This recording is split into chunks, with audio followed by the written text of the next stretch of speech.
the world's most versatile vehicle. Rugged, made for hard work, this is Land Rover.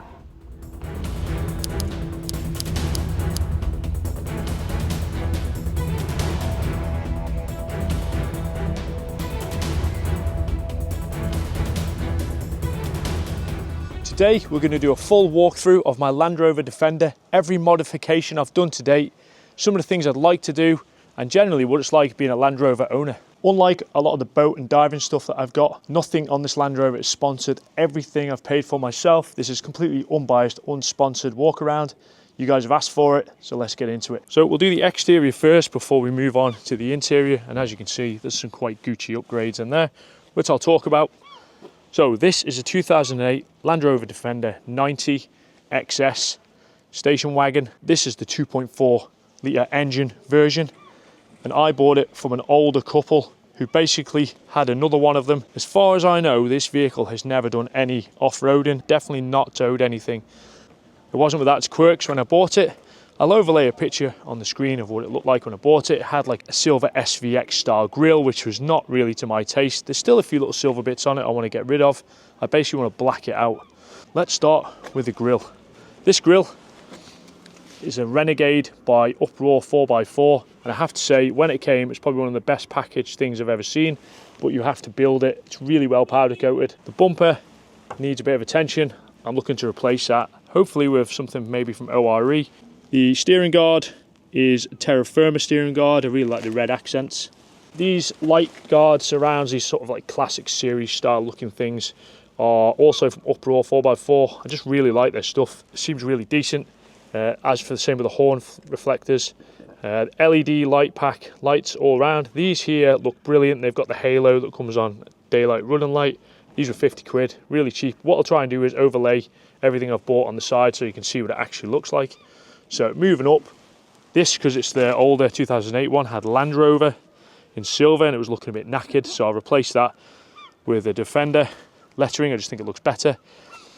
These here are the wingtop protection from Uproar. Again, I think it's the Renegade stuff. And then I've got some KBX high force sort of air intakes. I think I'll put a Snowcal one on there if anyone can recommend one. Okay, moving round. Now these are the smoked indicators, by the way. You'll notice I've got the Optimil bonnet hinges and the Optimil blocks. If you're into Land Rovers, you know Optimil. It's amazing stuff, and it's all anti-theft stuff. All my hinges, I've replaced every hinge on this vehicle, is all anti-theft. You can't basically use a whiz gun and steal my doors, which is quite important, obviously. This here, I think I'll replace as well. I'm in two minds as to whether to get some sort of raised air intake. I really like the standard Land Rover one. These here, standard wing mirror arms, but these are the Spafax mirrors, unbreakable mirrors. The standard Land Rover mirrors, when you go over 40 miles an hour, are awful. So I replaced it with these Spafax ones. Really good quality. Bought these from LR Parts, I think. Just a standard wind deflector. I think that's Terra Firma. Again, I'll put a picture of what it is on the screen. These seals were silver. I used Buzzweld to respray them. Did a good job. I'll probably replace these sidebars, and I'll also want rock sliders, which look pretty cool. Now, the tyres. When I got it, the tyres were 15 years old. They were the KO1 versions. They were cracked. They were knackered. In fact, I replaced 4 tyres on this. These are just the standard black Boost alloys. I really quite like them. This is the same tyre that was on all round. You can see it's all cracked. I need to replace this as well. Optimil billet aluminium fuel cap. Couldn't help myself. Obviously not sponsored by Optimil. And Optimil window catch here. These just corrode like nothing else. I'll get to the roof rack shortly, but let's just go round. This here is really cool. Again, smoked lights on the back. That there is wax that I need to wipe off the cross member. The cross member is in really good condition, actually. They got resprayed not long ago. Tow bar full electrics. I think that's fairly standard. Yeah, again, Optimil hinges at the rear. Really cool. Got this here. This is proper quality. I've seen customizable from Rover plates on Instagram. I think it was about 60 quid. Again, replaced the badge on the back with a Land Rover one. I do want a spare wheel carrier. I think the ORE one might be the best. Although I don't mind the look of the Mantic ones, but you've got to drill in here. I also had to respray, get all this resprayed. There was bubbling paint, and as you can see here, has got some of that where the aluminium reacts with the steel. I can't remember, biometallic or something it's called. Need to sort that out. So yeah, a spare wheel carrier is a must that I need. This is a ladder from Flat Dog, full length ladder. That there is the reverse camera from Optimal. Ironically, that was recently installed and I put the ladder right in the way of the camera, which is not ideal. While we're on it, let's have a look at the roof rack. So the roof rack is the Front Dog racks. I was considering the Front Runner Slimline 2, but to be honest, for the money, I think this is every bit as good, and I don't need to customise like with the Front Runner, where you can move these slots up and down. It's got the T-slot connections, so you can just put what you want on. And this here is actually the Front Runner. This is the Front Runner surfboard mount, because I do put the paddleboard on top sometimes. And these, all the Front Runner stuff is compatible on the top. None of the side stuff is from Front Runner. Obviously their rack's slightly different, but the T-slot stuff is all fully compatible. So quite a fan of that. Looks really good. Was quite expensive, but you get what you pay for sometimes. Flat Dog. I think this is a 2nd generation Wolf boxes. I basically store stuff in here that I don't mind getting wet. These are not waterproof. They are fairly resistant. Don't get too much water in them. Basically dive goggles, etc., and spare dive knives are all stainless, so it doesn't matter if they get a bit damp. Anything I don't want to get wet, I'd put in a dry bag. Yeah, there you go. A few photos now with the paddleboard on top. Stratchets for securing the paddleboard. They are by far the best, like little mini ratchet straps that I've used to date. I put this on my Land Rover on my own, which is not advisable. That's why I scratched it. Not much more to see on this side. The chassis I used, the chassis is in really good condition actually. There's no surface rust on my chassis. That has been fully landing guarded by myself. Those landing guard kits are fantastic. Big fan. Dead easy to apply. I did it in the summer. I've also put a snap-on flexible camera through here to check the inside of the chassis, and it's in great condition. I am going to get this chassis replaced with a galvanised, like, heavy-duty chassis, because obviously in an island environment, a lot of salt needs dealing with. So in the UK, you've got the likes of Twisted, you've got Juice Motors, you've got Maker that do loads on Defenders. Well, we've got a guy in the Isle of Man who is a wizard with them. So he's had mine, and underneath, front axle rebuild, the swivels were knackered. I've got new discs and pads all round, bushers. He's done all sorts to it. He's done loads, in fact. It's had 2 oil changes in 500 miles just because it's been sat for so long. That's pretty much the external. I'll talk a little bit more about what I'm going to do to it, but we'll take a little burn up the road and I'll park up and we'll have another look around the inside.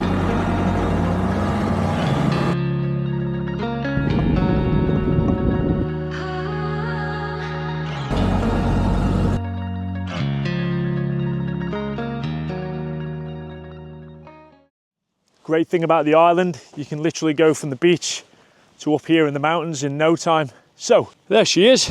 Let's go and have a look at the inside. I'll start with the back actually. Let's get around. Okay. It's a beautiful time to be out filming as well. Okay, so inside I've got 2 foldable seats as you would expect.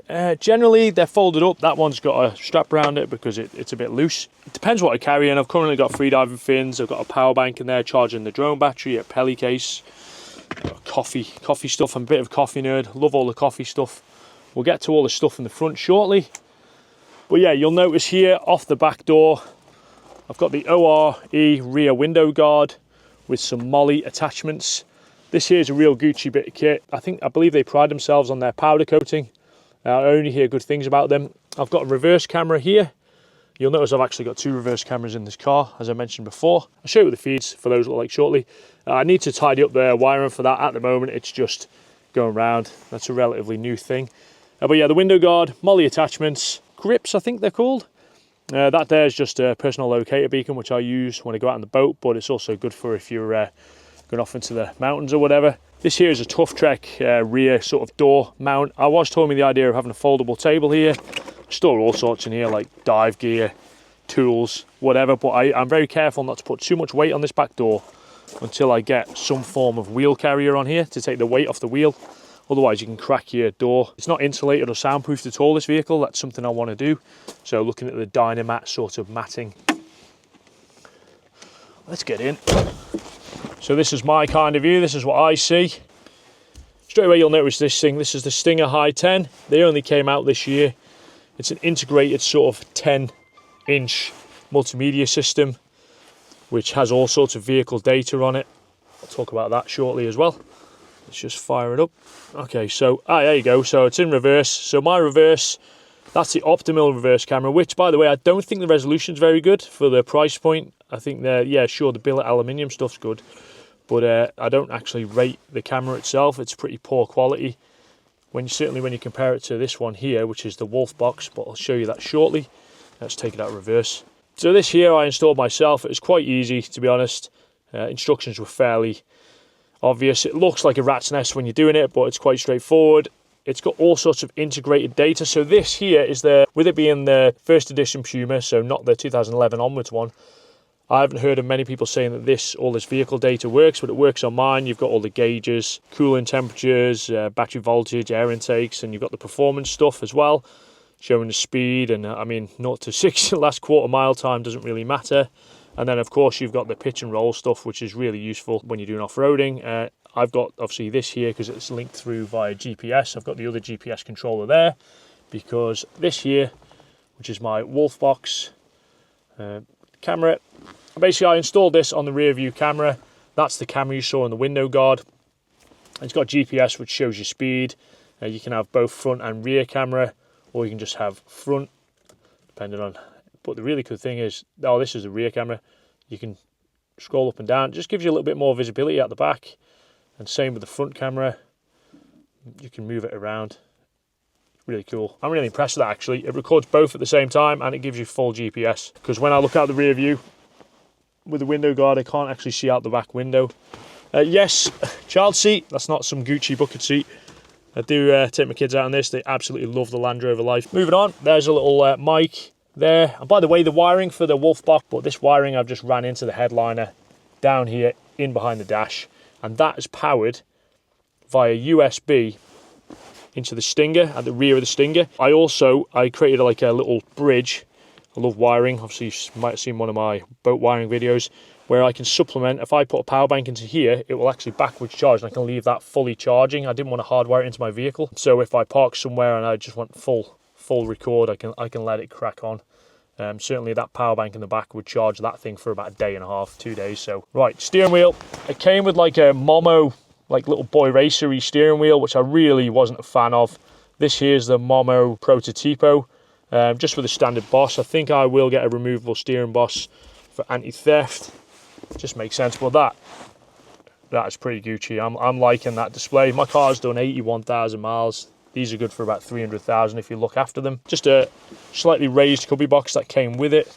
I've got no real desire to put bucket seats in, I don't think. I quite like the standard Land Rover seats. So I have changed the suspension on this. Now this will be controversial for all you YouTube people probably. Certainly people know a lot more about Land Rovers than I do. This had Fox suspension on. You've seen quite a few people on YouTube replacing their suspension with Fox stuff. Tell you right now, it doesn't work very well in a salty environment. Mine got absolutely hammered. So I've actually replaced that, not me personally, replaced all my suspension. I've got Old Man Emu on here and slightly lowered springs, which are what came with the Fox stuff. I don't rate the Fox shocks on Defenders. Other people might do. The ride was terrible. These are far better. Old Man Emu are cheap as well. One thing I really do want to get is a rooftop tent onto this flat dog racks. I really like the look of the tent box cargo because you can put roof bars on top, so I can still carry paddleboards, etc. on the roof. And also the Latitude Explorer, I think it's called. But I've got no real experience in roof tents. Do a lot of camping, but not with roof tents in a Land Rover, but I really like the idea of that. There we go, let's do one last walk around. Got any questions, bang them in the comments. But yeah, there's the plan is to get it fully galvanized at some point. The chassis is mint, it doesn't need it. I'll do it when, not just yet, I'll do it a little bit down the road. Potentially put a raised air intake on it. Rooftop tent. I like the wheels, got no desire to put sawtooth wheels on. They do look good though, I'll give it that. Sort the rock sliders out perhaps. Oh yeah, another little thing in here. Obviously, these are pretty standard. The old armrest by Mud. These guys at Mud, they must be Defender owners because without this on long journeys, it's absolute epic. Anyone who owns a Defender will know that this part of your pocket and your seatbelt's frayed there will always get ripped. That there, yeah, I'll put the name of it on the screen. You basically don't catch your trousers on it, it's just a door closer, but for like 20 quid, it's a massive difference. I also put a gas strut on the rear door, which helps it, stops it closing on you, because if you ever face downhill, these things whack you in the back end. So a lot of Land Rover owners will tell you that these are like driving a farm tractor. I have to say, this thing is tight as anything. It handles like a go-kart. It's not at all agricultural. The Puma engine, yeah, which is basically a Ford Transit engine, is a little noisy. You know, it's not the most nice sound thing, a nice exhaust, but I really like the M57 engines. But what do you guys think? What would you do to this next if this was yours?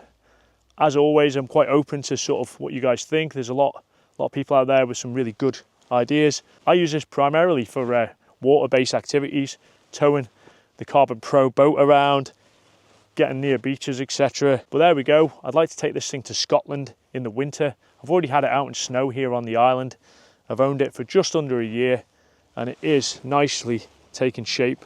It's really starting to look like what I want it to look like as well. I want it to be pretty much all blacked out. With the new tyres and the suspension, like I say, the brakes, she handles and stops like a dream. But it's ongoing maintenance with the Land Rover. When I got it, all around the window here had corroded, had like sort of bubbling. That's all been repaired. Cost me quite a lot of money, but you get what you pay for in this world sometimes. Just a quick video, but I will say this. Driving a Land Rover really brings a smile to your face. I got this at an absolute bargain as well. I'm not going to say how much I paid for it, but I bought this when Defender prices were pretty stupid. A lot of people are saying the market's crashed. I don't think the market's crashed. I think the market has just returned to what they're actually worth. Just a quick video. This is not an automotive channel. I'm not going to start making loads of car videos, but you have seen this plenty of times on the channel and a lot of you are commenting, asking me to do a video about it. I don't have a name for it or anything like that. It's just my Landy. The iconic Land Rover hasn't really changed shape in about 50 years and I absolutely love it. I've wanted one forever and there you go. As always, have a great week guys and I'll see you on the next, more than likely, ocean or wild camping related video.